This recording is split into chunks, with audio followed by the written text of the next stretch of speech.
مکہ مکرمہ سے باہر نکل چکے ہیں۔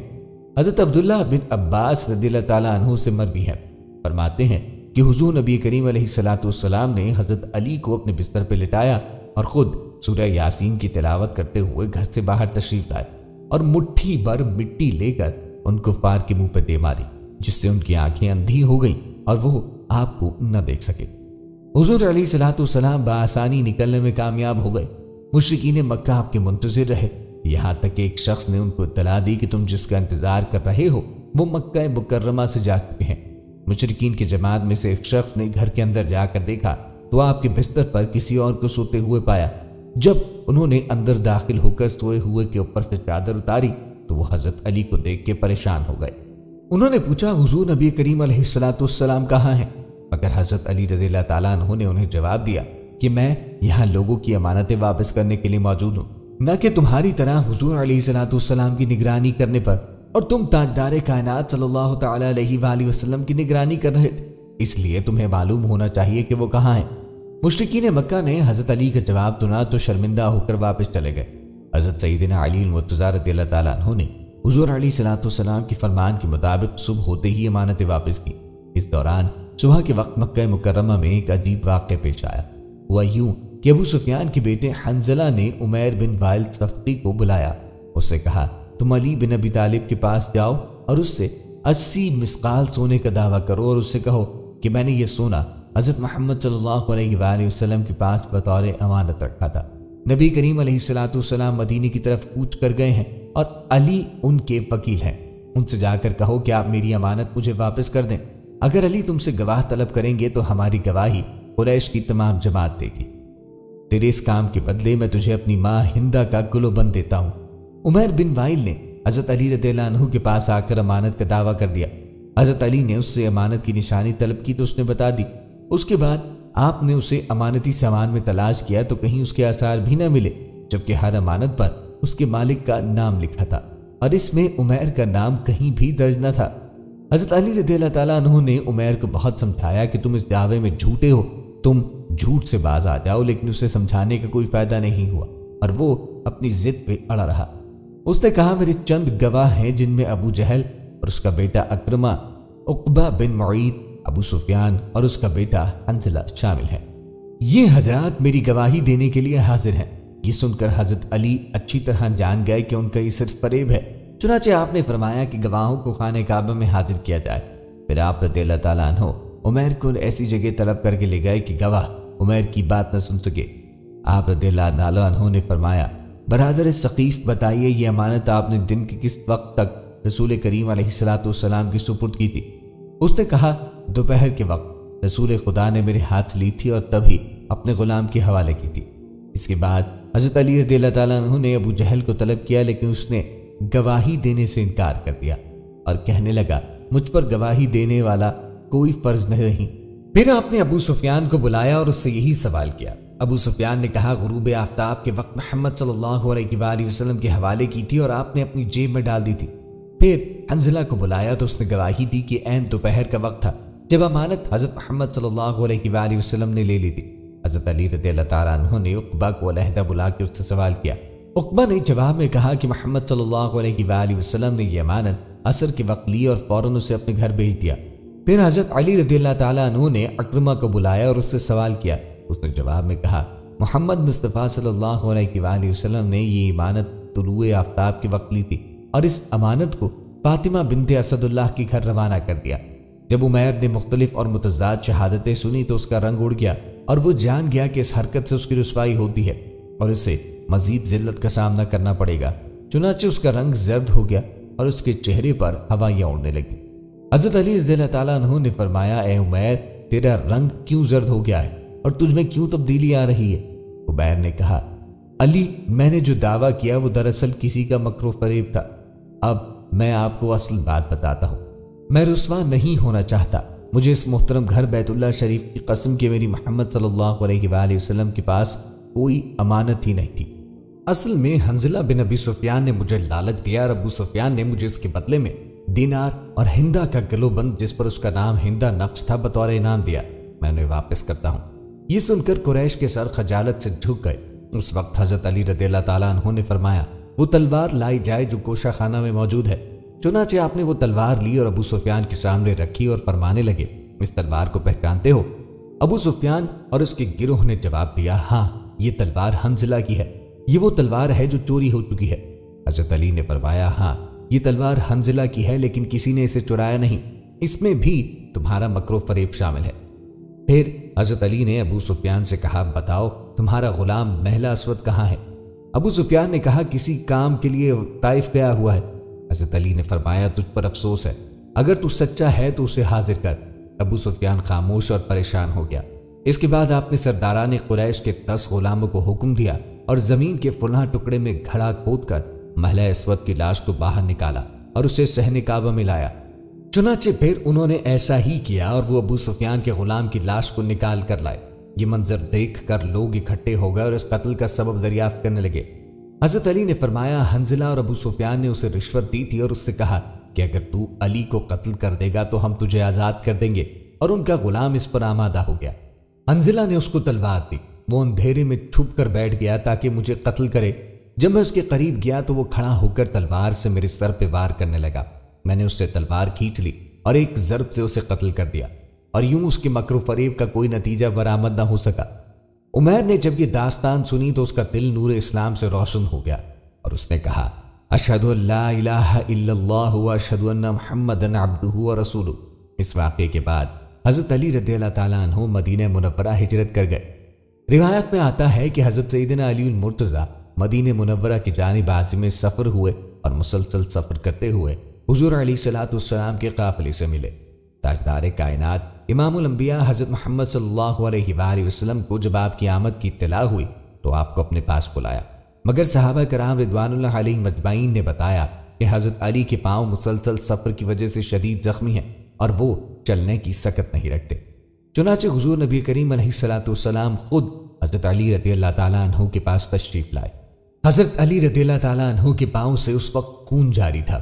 حضور علیہ الصلوۃ والسلام نے آپ کو اپنے گلے سے لگایا اور آپ کے زخموں پہ اپنا لعاب دہن لگانا شروع کیا۔ قباء کے مقام پر حضرت سیدنا علی المرتضیٰ رضی اللہ تعالیٰ عنہ بھی حضور علیہ الصلوۃ والسلام سے آن ملے۔ تاجدار مدینہ صلی اللہ علیہ وآلہ وسلم نے قباء میں کلثوم بن الحدم رضی اللہ تعالیٰ عنہ کے گھر قیام کیا، اور حضرت علی رضی اللہ تعالیٰ عنہ بھی حضور علیہ الصلوۃ والسلام کے ہمراہ تھے۔ نبی کریم علیہ الصلوۃ والسلام نے کلثوم بن الحدم رضی اللہ تعالیٰ عنہ سے زمین خریدی اور اس پر ایک مسجد کی بنیاد رکھی جسے مسجد قباء کے نام سے جانا جاتا ہے۔ حضرت علی رضی اللہ تعالیٰ عنہ اور دیگر صحابہ کرام نے اس مسجد کی تعمیر میں حضور علیہ الصلوۃ والسلام کے شانہ بشانہ حصہ لیا۔ مسجد قباء میں پہلی مرتبہ نماز جمعہ باجماعت ادا کی گئی، جس میں 100 کے قریب صحابہ کرام نے شمولیت فرمائی۔ حضور نبی کریم علیہ الصلوۃ والسلام نے قباء میں تقریباً 15 روز تک قیام کیا۔ حضرت عبداللہ ابن عمر رضی اللہ عنہ سے مروی ہے، فرماتے ہیں کہ جب حضور نبی کریم علیہ الصلوۃ والسلام نے انصار اور مہاجرین کے درمیان اخوت کا رشتہ قائم کیا تو حضرت علی رضی اللہ تعالیٰ عنہ نے حضور علیہ الصلوۃ والسلام کی بارگاہ میں عرض کی، یا رسول اللہ، آپ نے تمام صحابہ کرام کے درمیان اخوت کا رشتہ قائم کیا، مگر میرے ساتھ ایسا کچھ نہیں کیا۔ حضور نبی کریم علیہ الصلوۃ والسلام نے فرمایا، اے علی، تم دنیا و آخرت میں میرے بھائی ہو۔ طبقات ابن سعد کی روایت کے مطابق حضور علیہ الصلوۃ والسلام نے حضرت علی رضی اللہ تعالیٰ عنہ کے شانے پہ ہاتھ رکھتے ہوئے فرمایا، اے علی، تم میرے بھائی ہو، تم میرے وارث ہو اور میں تمہارا وارث ہوں۔ ناظرین، مدینہ منورہ میں مہاجرین کی آمد سے مسلمانوں کی تعداد میں دن بدن اضافہ ہوتا گیا۔ چنانچہ حضور نبی کریم علیہ الصلوۃ والسلام نے مدینہ منورہ میں ایک مسجد کی تعمیر کرنے کا ارادہ فرمایا اور اس مقصد کے لیے زمین حاصل کی گئی۔ حضور نبی کریم علیہ الصلوۃ والسلام نے اپنے دست مبارک سے مسجد کی بنیاد رکھی۔ مسجد کی تعمیر کے دوران مہاجر اور انصار صحابہ کرام رضوان اللہ علیہم اجمعین کے ساتھ موافقت فرماتے تھے۔ حضرت علی رضی اللہ تعالیٰ عنہ گرم جوشی کے ساتھ مسجد کی تعمیر میں حصہ لے رہے تھے اور اینٹیں اٹھاتے وقت یہ رجز پڑھتے تھے، جو مسجد تعمیر کرتا ہے کھڑے ہو کر اور بیٹھ کر اس مشقت کو برداشت کرتا ہے، اور جو گرد و غبار کے باعث اس کام سے جی چراتا ہے وہ برابر نہیں ہو سکتے۔ یہ رجز حضرت عمار بن یاسر رضی اللہ تعالیٰ عنہ نے حضرت علی رضی اللہ تعالیٰ عنہ سے سن کر یاد کر لیا اور وہ بھی پڑھنے لگے۔ ایک صحابی جو فارغ بیٹھے ہوئے تھے، انہوں نے سنا تو سمجھا کہ یہ مجھ پر تعریض کر رہے ہیں۔ اس صحابی نے ان سے کہا، چپ رہو ورنہ میں لاٹھی سے جو میرے ہاتھ میں ہے تجھے مار دوں گا۔ حضور نبی کریم علیہ الصلوۃ والسلام نے فرمایا، عمار بن یاسر میری آنکھیں ہیں، کوئی شخص اسے نہیں مار سکتا۔ حضرت علی رضی اللہ تعالیٰ عنہ جرأت، دلیری اور بہادری کی ایک عظیم مثال تھے۔ آپ نے حضور سرور کائنات صلی اللہ علیہ وآلہ وسلم کے شانہ بشانہ تمام غزوات میں شرکت فرمائی اور بہادری اور جرأت کے بے شمار کارنامے سر انجام دیے۔ حضرت علی رضی اللہ تعالیٰ عنہ کی کنیت ابو تراب کے متعلق یہ روایت منقول ہے کہ غزوہ عشیرہ کے دوران جب لشکر اسلام کا گزر ایک صحرا سے ہوا تو حضور نبی کریم علیہ الصلوۃ والسلام نے صحابہ کرام کو ایک نخلستان میں قیام کرنے کا حکم دیا۔ حضرت علی رضی اللہ تعالیٰ عنہ کھجور کے درخت کے نیچے لیٹ گئے اور صحرائی مٹی آپ کے جسم مبارک کو لگ گئی۔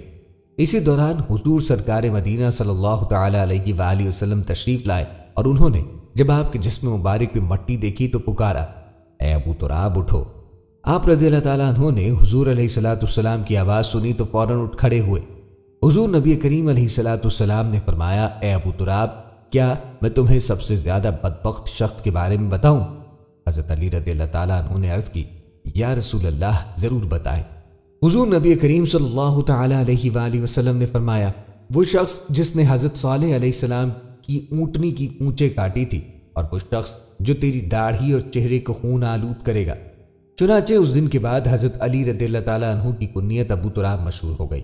حضرت علی رضی اللہ تعالیٰ عنہ کی کنیت ابو تراب مشہور ہونے کے متعلق یہ بھی منقول ہے کہ آپ رضی اللہ تعالیٰ عنہ ایک مرتبہ حضرت سیدہ فاطمہ الزہرا سلام اللہ علیہا سے ناراض ہو گئے اور مسجد نبوی میں جا کر فرش پر لیٹ گئے۔ آپ رضی اللہ تعالیٰ عنہ کے جسم مبارک پہ مٹی لگ گئی۔ اسی دوران حضور نبی کریم علیہ الصلوۃ والسلام اپنی بیٹی سیدہ فاطمہ الزہرا سلام اللہ علیہا کے گھر تشریف لے گئے اور آپ کو علم ہوا کہ علی رضی اللہ تعالیٰ عنہ ناراضگی کی وجہ سے مسجد میں چلے گئے ہیں۔ حضور تاجدار مدینہ صلی اللہ علیہ وآلہ وسلم مسجد نبوی میں تشریف لائے تو حضرت علی رضی اللہ تعالیٰ عنہ اس وقت سو رہے تھے اور ان کے جسم مبارک پہ مٹی لگی ہوئی تھی۔ حضور نبی کریم صلی اللہ علیہ وآلہ وسلم نے حضرت علی رضی اللہ تعالیٰ عنہ کو پکارا، اے ابو تراب اٹھ جا۔ حضرت علی رضی اللہ تعالیٰ عنہ نے جب نبی کریم علیہ الصلوۃ والسلام کی آواز سنی تو فوراً اٹھ کھڑے ہوئے۔ اس دن سے آپ کی کنیت ابو تراب مشہور ہو گئی۔ حضرت علی رضی اللہ تعالیٰ عنہ نے اپنی کنیت ابو تراب کو بہت پسند فرمایا کیونکہ یہ حضور صلی اللہ علیہ وآلہ وسلم کی عطا کردہ تھی۔ ناظرین، حضرت علی رضی اللہ عنہ کو بچپن ہی سے حضور نبی کریم صلی اللہ علیہ وآلہ وسلم سے تعلیم و تربیت کا جو موقع ملا تھا، اس کا سلسلہ ہمیشہ قائم رہا۔ اکثر سفر میں بھی نبی کریم علیہ الصلوۃ والسلام کی رفاقت کا شرف حاصل ہوتا رہتا تھا، اسی لیے سفر سے متعلق شرعی احکام سے واقفیت حاصل ہو جاتی تھی۔ حضرت عائشہ صدیقہ رضی اللہ عنہا سے موضوع پر مسیح کے متعلق سوال کیا گیا تو انہوں نے حضرت علی رضی اللہ عنہ سے پوچھنے کے لیے کہا اور اس کی وجہ سے یہ بیان کی کہ وہ حضور نبی کریم کے ساتھ سفر کرتے تھے۔ شاہ ولی اللہ نے اپنی کتاب ازالۃ الخفائی میں حضور نبی کریم کے ساتھ حضرت علی رضی اللہ عنہ کے تقرب اور تربیت کو ان کے فضائل کی اصلی بنیاد قرار دیا۔ شاہ ولی اللہ نے لکھا ہے، آپ حضرت علی رضی اللہ عنہ کے تقرب و اختصاص کی بنا پر خود رسول اللہ آپ رضی اللہ عنہ کو قرآن مجید کی تعلیم دیتے، بعض موقع پر قرآن مجید کی آیات کی تفسیر بھی فرماتے تھے، چند مخصوص احادیث بھی قلم بند کر لی تھی۔ غرض حضرت علی کرم اللہ وجہہ نے ابتدا ہی سے علم و فضل کی گہوارے میں تربیت پائی تھی، اسی لیے صحابہ کرام رضوان اللہ علیہم اجمعین میں آپ غیر معمولی تجربہ اور فضل و کمال کے مالک ہوئے۔ حضرت علی رضی اللہ عنہ نے بچپن ہی میں لکھنے پڑھنے کی تعلیم حاصل کر لی تھی، چنانچہ اسلام لانے کے وقت اگرچہ آپ رضی اللہ عنہ کی عمر بہت کم تھی تاہم آپ لکھنا پڑھنا جانتے تھے، اسی لیے ابتدا ہی سے بعض دوسرے صحابہ کرام کی طرح حضرت علی رضی اللہ عنہ بھی نبی کریم صلی اللہ علیہ وآلہ وسلم کے تحریری امور انجام دیتے تھے۔ چنانچہ کاتبان وحی میں حضرت علی رضی اللہ عنہ کا نام بھی شامل ہے۔ نبی اکرم کی طرف سے بعض مکاتیب و فرامین حضرت علی کے دست مبارک سے لکھے تھے۔ حدیبیہ کا صلح نامہ بھی حضرت علی رضی اللہ عنہ نے لکھا تھا۔ صلح نامہ کے شروع میں انہوں نے لکھا کہ یہ صلح نامہ محمد رسول اللہ صلی اللہ علیہ وآلہ وسلم اور مکہ کے قریش کے درمیان طے پایا ہے۔ اس پر قریش مکہ کے نمائندے نے اعتراض کیا کہ ہم تو محمد کو اللہ کا رسول نہیں مانتے، تو حضور نبی کریم نے حضرت علی رضی اللہ عنہ سے فرمایا کہ آپ رسول اللہ کے الفاظ کاٹ دیں۔ حضرت علی رضی اللہ عنہ نے فرمایا کہ ان الفاظ کو تو میں اپنے ہاتھ سے نہیں مٹا سکتا کیونکہ یہ حقیقت پر مبنی ہے۔ اس پر حضور نبی کریم صلی اللہ علیہ وآلہ وسلم نے خود اپنے دست مبارک سے ان الفاظ کو کاٹ دیا۔ اسلام کے علوم و معارف کا اصل سرچشمہ قرآن پاک ہے۔ حضرت علی رضی اللہ عنہ اس سرچشمے سے پوری طرح سیراب ہوئے تھے۔ انہوں نے حضور نبی پاک کی زندگی میں نہ صرف پورا قرآن زبانی یاد کر لیا تھا بلکہ اس کی ایک ایک آیت کے معنی اور شان نزول سے بھی واقف تھے۔ حضرت علی رضی اللہ عنہ کا شمار مفسرین قرآن کے اعلیٰ طبقے میں ہوتا ہے، اور صحابہ کرام رضوان اللہ علیہم اجمعین میں حضرت ابن عباس کے سوا اس کمال میں حضرت علی کا کوئی شریک نہیں۔ علم ناسخ و منسوخ میں بھی آپ کو کمال حاصل تھا۔ قرآن پاک سے اجتہاد اور مسائل کے استنباطات میں آپ کو ید طولہ حاصل تھا۔ چنانچہ تحکیم کے مسئلے میں خوارج نے اعتراض کیا کہ فیصلے کا حق خدا کے سوا کسی کو حاصل نہیں۔ حضرت علی نے فرمایا کہ اللہ تعالیٰ نے میاں بیوی کے درمیان اختلاف کی صورت میں دونوں کے خاندانوں میں سے حکم بنانے کی اجازت دی ہے، تو امت محمدیہ میں اختلاف ہو جانے پر حکم بنانا کس طرح ناجائز ہو سکتا ہے؟ کیا امت محمدیہ کی حیثیت ایک مرد اور ایک عورت سے بھی خدا کی نگاہ میں کم ہے؟ قرآن کے علم کے ساتھ حضرت علی رضی اللہ عنہ قرآن پر عمل میں بھی دوسروں پہ سبقت لے جانے والے تھے۔ سورہ مجادلہ کی آیت نمبر 16 میں اللہ تبارک و تعالی نے رسول اکرم سے تخلیہ میں بات کرنے سے پہلے صدقہ دینے کا حکم دیا، تو حضرت علی نے فوراً اس آیت پہ عمل کیا۔ مولانا مودودی نے تفہیم القرآن جلد پنجم میں اس آیت کی تشریح میں ابن جریر کی یہ روایت نقل کی ہے کہ حضرت علی رضی اللہ عنہ فرماتے ہیں کہ قرآن کی ایک ایسی آیت ہے جس پر میرے سوا کسی نے عمل نہیں کیا۔ اس حکم کے آتے ہی میں نے صدقہ پیش کیا اور ایک مسئلہ آپ سے پوچھ لیا۔ یہ حکم صرف ایک دن یا دوسری روایت کے مطابق 10 دن تک باقی رہا۔ آیت نمبر 13 میں یہ حکم منسوخ ہو گیا اور صدقہ دینا ضروری نہ رہا۔ حضرت علی رضی اللہ عنہ نے بچپن سے لے کر حضور نبی کریم کی وفات تک پورے 30 سال نبی پاک کی خدمت اور رفاقت میں بسر کیے تھے اور صبر و حزن میں حضور کے ساتھ رہے۔ نبی پاک صلی اللہ علیہ وآلہ وسلم کی وفات کے بعد تقریباً 30 سال تک حضرت علی مسند ارشاد پہ فائز رہے۔ پہلے 3 خلفائے راشدین کے عہد میں دعوت و ارشاد اور قضاء کی خدمت حضرت علی رضی اللہ عنہ کے سپرد رہے، اور اپنے زمانے خلافت میں بھی حضرت علی کا فیض جاری رہا۔ حضرت علی کی روایات حدیث کی تعداد 586 ہے۔ حضرت علی رضی اللہ عنہ نے حضور نبی کریم کے علاوہ اپنے رفقائے محترم اور ہم عصروں میں حضرت ابوبکر صدیق، حضرت عمر فاروق، حضرت مقداد بن الاسود اور اپنی زوجہ محترمہ حضرت فاطمہ الزہرا سلام اللہ علیہا سے بھی روایات کی ہیں۔ حضرت علی رضی اللہ عنہ سے آپ کی اولاد حضرت امام حسن، امام حسین، محمد بن حنفیہ کے علاوہ بہت سے صحابہ کرام مثلاً حضرت عبداللہ بن مسعود، حضرت ابو ہریرہ، حضرت ابو سعید خدری، زید بن ارقم، صہیب رومی، ابن عباس، ابن عمر اور دوسرے بہت سے صحابہ کرام کے علاوہ بہت سے تابعین عظام نے حدیث کے علوم کا فیض پایا ہے۔ ناظرین، حضرت علی رضی اللہ عنہ کے فضائل و کمالات اور ان کی سیرت کے درخشاں پہلو تو بے شمار ہیں۔ طوالت کے خوف سے ان سب کا احاطہ نہیں کیا جا سکتا۔ آخر میں اللہ تعالیٰ سے دعا گو ہے کہ اللہ ہم کو ان بزرگ ہستیوں کے نقش قدم پر چلائے۔ اللہ مجھے اور تمام مسلمانوں کو حضرت علی کی سیرہ سے رہنمائی حاصل کر کے اپنی زندگیوں کو سنوارنے کی توفیق عطا فرمائے، آمین۔ ناظرین، یہ تھی ہماری آج کی ویڈیو۔ امید کرتے ہیں آپ کو ہماری آج کی ویڈیو ضرور پسند آئی ہوگی۔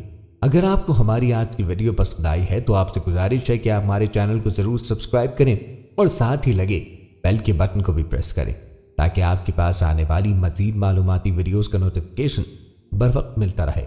سبسکرائب کے ساتھ ساتھ ہماری ویڈیو کو لائک بھی کریں اور اپنے قیمتی رائے کا اظہار کمنٹس میں ضرور کریں۔ کمنٹس میں آپ اپنے سوالات بھی ہم تک پہنچا سکتے ہیں۔ اللہ تعالیٰ آپ کو اپنی حفظ و امان میں رکھے۔